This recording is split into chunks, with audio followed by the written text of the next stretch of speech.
প্রধানের শাস্তি চাই, প্রধানের নামে লক্ষ লক্ষ কোটি কোটি টাকা দুর্নীতির বিরুদ্ধে শাস্তি চাই। এত তদন্তের পরেও কেন অ্যারেস্ট হচ্ছে না প্রধান? জবাব চাই। এমনি মালগাল রাখার স্টোর রুম করা আছে, এই জায়গাটা ফাঁকা আছে, ফাঁকাতে নিজের বাড়ি ঘর কমপ্লিট করবো না?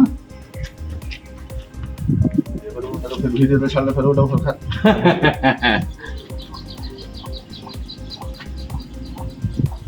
প্রধানের বাড়িতে সুইমিং পুল কিভাবে হয়? তার আমরা জবাব চাই। বিভিন্ন রকম 14 ফিনান্স এনার্জিএসের লক্ষ লক্ষ টাকা তার ছেলে ফিরোজ খানের বিরুদ্ধে শাস্তি চাই। মালিরন পঞ্চায়েতের প্রধান মোসাম্মদ সেতারা খাতুন, তার বিরুদ্ধে আমরা রাস্তায় নেমেছি। তার বিরুদ্ধে রাস্তায় নামার কারণ হলো প্রধান এবং প্রধানের স্বামী, তার ছেলের নামে কন্ট্রাক্টরি লাইসেন্স করে 15 ফিনান্সের টাকা প্রায় 80 লাখ টাকা আত্মসাৎ হয়েছে এবং এমজি এনার্জিএসের টাকা প্রায় 1,80,00,000 টাকা আত্মসাৎ হয়েছে। তারপরে তার বাড়িতে বিলাসবহুল সুইমিং পুল, লাইটিং ব্যবস্থা, টয়লেট, তার ছেলের দুটোর নামে আবার মানে টয়লেটের ব্যবস্থা করে, মানে টয়লেট বসিয়েছে বাড়িতে নিজের। তারপরে আমরা বিভিন্ন রকম দুর্নীতির বিরুদ্ধে তার স্বামী প্রধান মানে অঞ্চল চালায় এবং তার ছেলে যে আমরা জানি যে একজন প্রধান তার কোনো ব্লাড রিলেশনের থাকলে সে কোনো জনই কাজ করতে পারবে না, মানে কন্ডাক্টরের কাজ করতে পারবে না। কিন্তু আমরা দেখছি এখানে বিকল্প ব্যবস্থা কি, যে তার ছেলে কাজ করেছে, তার ছেলের অ্যাকাউন্টে শুধু টাকা ক্রেডিট হয়েছে। মানে ওকে আদৌ কি কাজ করেছে না ভুয়ো কাজ দেখে আত্মসাৎ করেছে? ভুয়ো কাজ দেখে আত্মসাৎ হয়েছে। ওটা কি সরকারি ফান্ডের টাকায়? সরকারি ফান্ডের টাকায় সুইমিং পুলটা আছে, একদমই তার বাড়িতে রয়েছে। তার বাড়িতে রয়েছে। আর কি কি দুর্নীতি রয়েছে সেই প্রধানের বিরুদ্ধে? প্রধানের বিরুদ্ধে আবাস যোজনার টাকারও কিছু দুর্নীতি আছে আমাদের। তারপরে ওই তারা যারা পাওয়ার যোগ্য তাদের পায়নি। দুর্নীতির মধ্যে আছে আমাদের সামুখাতে একটা ডাস্টবিন বানিয়ে, মানে ময়লা আবর্জনা ফেলার জন্য একটা ঘর বানিয়েছে প্রায় 25 লক্ষ টাকা। সেখানে 10 ফিট চওড়া, 15 ফিট লম্বা হবে সেই ঘরটি। মানে এরকম কত টাকার মনে হতে পারে ওই কাজটা? 25 লাখ টাকা প্রায়। 25 লাখ টাকা কাজ দেখিয়েছে ওটা? হ্যাঁ, ওগুলো দুর্নীতি আছে, জায়গা আছে রাস্তাঘাটে। তো কত বছর ধরে এই দুর্নীতি করে আসছে? প্রায় 8 বছর ধরে। মানে গত টার্মে প্রধান ছিলেন? হ্যাঁ, গত টার্মে প্রধান ছিল, এবারে বর্তমান রয়েছে। কোন দলের প্রধান রয়েছে? টিএমসি সরকারের ছিল। কিছু নয়, এটা ভিত্তিহীন, এটা আমাদেরকে ফাঁসানোর জন্য এটা পরিকল্পনা করে এটা করেছে। বিষয়টা হচ্ছে যে বিগত 1 মাস থেকে অনাস্থার চলছে। প্রশাসন ওদের অসুবিধার জন্য ডেটগুলো হয়তো ক্যান্সেল হচ্ছে। এই ক্যান্সেল হওয়ার জন্যই এরা উঠে পড়ে লেগে আমাকে ফোন দিয়ে একটা বিপদে ফেলে ট্যাকেল করে মানে ওখান থেকে সরে যাওয়ার জন্য মানে বাধ্য করছে এই জন্য। আর স্কিমের কাজ হচ্ছে, কাজের এগনেস্টে পেমেন্ট হচ্ছে। কোনো স্কিম ছাড়া যে পেমেন্ট হয়েছে এই ধরনের নজির নেই। এনআরজিএসের যেটা আছে, এনআরজিএসের কাজ হয়েছে, পেমেন্ট হয়নি। কিছু 50% এফডিও হয়নি। এফডিও যেগুলো হয়েছে সেগুলো ভেরিফিকেশন করছে। কাজ ছাড়া আমাদের কোনো পঞ্চায়েতের ইন্টার পঞ্চায়েতের আন্ডারে জালিয়াতি নেই এই ধরনের। এটা সম্পূর্ণ ব্যক্তি যেটা বলছে যে নাকি পঞ্চায়েতের ফান্ডের টাকা, ফিটমেন্ট টাকা দিয়ে নাকি আপনি বাড়িতে ফার্ম হাউস করেছেন। না, ফার্ম হাউস নিজের হাউস, নিজের ঘর করা আছে। মানে আমার মানে একটা গোডাউন টাইপের স্টোর রুম আছে, বছর জন্য একটা। ওটা কি কোনো পঞ্চায়েতের ফান্ড থেকে করা? আর বলছে যে আপনার ছেলে নাকি কন্ডাক্টারি করে, আপনি কি নাকি সমস্ত কন্ডাক্টারি আপনার ছেলেকে পাইয়ে দেন? আমাদের জিপিতে 40 থেকে 45টা এজেন্সি আছে। এজেন্সির মধ্যে ও একটা আগে থেকে এজেন্সি করে। ও হয়তো যে হিসেবে কাজ হয়, ইয়ারলি কাজ হয়, ইয়ারলি হিসেবে একটা অনুপাতে তো ওরাও কাজ পায় এজেন্সি হিসেবে। ওই হিসেবে ওরা কাজ করেছে। ওরা সেপারেট পরিবারে থাকে, সেপারেট ওটা এজেন্সি হিসেবে ওরা ওদের রুল হিসেবে কাজ পেয়েছে, কাজ হিসেবে কাজ করেছে। না সেক্ষেত্রে আমরা সুযোগ নেই। আমরা হয়তো সহযোগিতার জন্য মাঝে মাঝে যাই। আর এমনি শারীরিক অসুবিধার জন্য হয়তো ওরা মহিলা মানুষ কম যায়। মিটিং টিটিং যেভাবে হয় এগুলো তো যাই, অসুবিধা নেই। মাঝে মাঝে হয়তো আমরা যাই। পঞ্চায়েতে তো সবসময় একই রকম কাজ চলে না, যখন কাজের চাপ থাকে ঠিকই। এগুলো সব মিথ্যা অভিযোগ। এইগুলো মিথ্যা অভিযোগ কেমন যে আমার বিরুদ্ধে অনাস্থা ডেকেছে, ওই জন্য মিথ্যা অভিযোগ দিয়ে মানে অনাস্থাটাকে কার্যকারী করার জন্য এগুলো মিথ্যা অভিযোগ। আমার ছেলে আগেকার আছে এজেন্সি আছে, কাজ পেতেই পারে। তো সে কাজ কি পাবে না? অঞ্চলের কাজ থাকলে কাটবে না, অন্য এজেন্সি কাজ পেয়েছে, উনিও কাজ পেয়েছে। আর যেটা বলছে যে নাকি বাড়িতে নাকি পঞ্চায়েতের স্কিম দিয়ে নাকি ফার্ম হাউস করা আছে, না, এটা কোনো স্কিম নেই। আমার বাড়িতে কি কিছু নাই? আমরা কি আমাদের পুরো ঘুরে দেখেন তো, গোডাউন আছে আছে, এগুলো কি আমরা আজকে প্রধান হয়ে এগুলো করলাম না 20 বছর আগে করেছি? আমাদের কিছু নাই।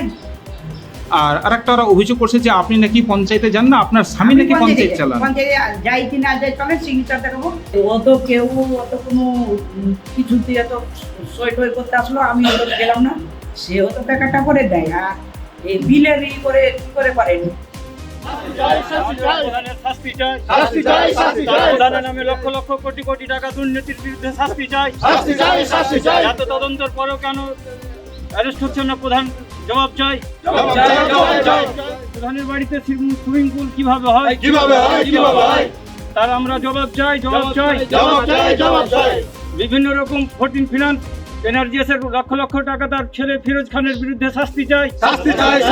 দাদা, আমি যখন আমার লাইসেন্স করলাম কন্ট্রাক্টরে, আমি প্রধানের কাছে বারবার ছুটে গেছি একটা কাজের জন্য, কিন্তু আমাকে দেয়নি। প্রধানের ছেলের নামে কোটি কোটি টাকার টেন্ডার করেছে, কিন্তু আমরাকে বলেছে না, কাজ দেওয়া যাবে, কাজ দিতে গেলে টাকা লাগবে, ওর কাছে চামচাগিরি করতে হবে, এরকম ধরনের কথা বলেছে। আমরাকে কাজ দেয়নি। আমরা কত যে করেছি, কষ্ট পেয়েছি, আমরা বলার সাহস পাইনি। আজ বিজেপি সরকার এসছে, আমাদের কথা বলার সুযোগ লেগেছে, তাই আমরা অভিযোগটা করলাম। আমাদের মাননীয় মুখ্যমন্ত্রী শুভেন্দু অধিকারী আছে, আমাদের এই জন্য এইটাকে দেখে, এটা বিনীত অনুরোধ। তারপরে যেটা বারবার অভিযোগ উঠে আসে নাকি লক্ষ লক্ষ টেন্ডারের নাম করে নাকি দুর্নীতি করেছে, বাড়িতে সুইমিং পুল করে রেখেছে। হ্যাঁ, এগুলো অনেক অনেক টাকার দুর্নীতি হয়েছে। যেরকম 1,80,00,000 টাকার একটা টেন্ডার করেছে, সেটা সুইমিং পুল করেছে। সুইমিং পুলটা কোন জায়গাতে হয়েছে? ওই বাড়ির পিছনে দাদা। মানে সুইমিং পুলের পাশাপাশি আর কি কি ওখানে করেছে ও? ওখানে এমন একটা মানে দৃশ্য করেছে, তো মনে হচ্ছে একটা পার্ক, জান্নাত খানার মানে একটা পার্ক করেছে। মানে নিজের বাড়ির মধ্যেই না, বাড়ি থেকে একটু পিছনে করেছে, মানে বাগান বাড়ি। ওখানে প্রধান সাহেব গেলে বসবে উঠবে, তার জন্য একটা মানে কি যে ওখান একটা পার্ক সিস্টেম করেছে, ভিক্টোরিয়া পার্ক বললেই চলে। ওটা কি সরকারি স্কিমে হয়েছে? হ্যাঁ, সরকারি স্কিম থেকে হয়েছে। মানে এলাকার সবাই জানে যে ওটা সরকারি ফান্ডে টাকাই। হ্যাঁ, সরকারি পার্ক। কিন্তু আমি প্রধান টেন্ডারটা ওর বেটার নামেই ধরালছে, ফিরোজ খান নাম আছে। মানে সেটা তাহলে মানে পুরোপুরি তাহলে অবৈধ বা ইললিগাল ভাবে করেছে। হ্যাঁ, ইনলিগাল। বিজেপি সরকার মূল শর্ত হচ্ছে জিরো টলারেন্স।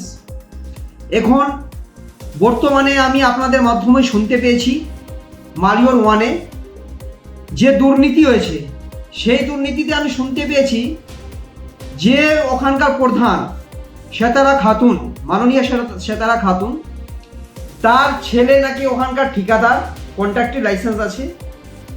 তারপরে ওনার হাজব্যান্ড, সেটাও আপনাদের মাধ্যমে শুনতে পেয়েছি, সেই মাননীয় প্রধানের হাজব্যান্ড বিলে সিগনেচার করে, কি করে করতে পারে আমি জানি না। এটা কার আশীর্বাদে এতগুলো দুর্নীতি হচ্ছে সেটা আমার জানা নেই, কিন্তু বর্তমানে সেখানকার মালিয়র 1-এরই ওই গ্রাম পঞ্চায়েতের লোকজনের অভিযোগ বিডিও সাহেবেরও কাছেও করেছে আমার জানা মতে। তারপরে আইসির কাছেও অভিযোগ গিয়েছে। এই অভিযোগগুলো আগামীতে ডিএমের কাছেও যাচ্ছে, তারপরে পঞ্চায়েত মিনিস্টারের কাছেও যাবে। শুনতে পেয়েছি যে তার ছেলের নামে কোটি কোটি টাকা লেনদেন হয়েছে পঞ্চায়েতের অ্যাকাউন্ট থেকে, যেটা একটা আমি দেখেছি 1,80,00,000 টাকা আর একটা 70 লক্ষ টাকা। তারপরে শুনতে পেয়েছি ওর বাড়িতে বিলাসবহুল যে ফার্ম হাউস, এগুলো আসে থাকে একটা গ্রাম পঞ্চায়েতের মেম্বার, এগুলো আসে কোথায় থেকে?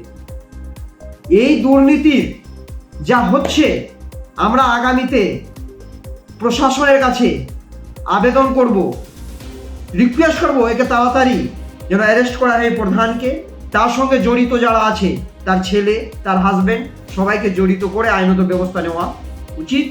এটা আমি প্রশাসনের কাছে আবেদন করব, রিকোয়েস্ট করব। আগামী থেকে আরও এর জন্য, এই দুর্নীতির জন্য আরও আন্দোলন আমরা শুরু করব। প্রধানের শাস্তি চাই, শাস্তি চাই, শাস্তি চাই। প্রধানের নামে লক্ষ লক্ষ কোটি কোটি টাকা দুর্নীতির বিরুদ্ধে শাস্তি চাই, শাস্তি চাই, শাস্তি চাই। এত তদন্তের পরেও কেন অ্যারেস্ট হচ্ছে না? প্রধান জবাব চাই, জবাব চাই, জবাব চাই। এমনি মালগাল রাখার স্টোর রুম করা আছে, এই জায়গাটা ফাঁকা আছে, ফাঁকাতে নিজের বাড়ি ঘর কমপ্লিট করবো না? ভিডিওতে সামনে ফেলে ওটা উপর থাকে।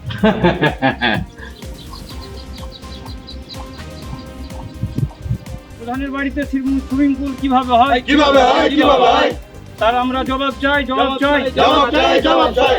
বিভিন্ন রকম 14 ফিনান্স এনার্জিএসের লক্ষ লক্ষ টাকা তার ছেলে ফিরোজ খানের বিরুদ্ধে শাস্তি চাই, শাস্তি চাই, শাস্তি চাই। আমাদের ভিডিও ভালো লাগলে লাইক এবং শেয়ার করুন। কমেন্ট সেকশনে গিয়ে জানান আপনাদের মতামত। আরও ভিডিও পেতে আমাদের চ্যানেল সাবস্ক্রাইব করুন এবং প্রতি মুহূর্তে খবরের আপডেট পেতে প্রেস করুন বেল আইকন।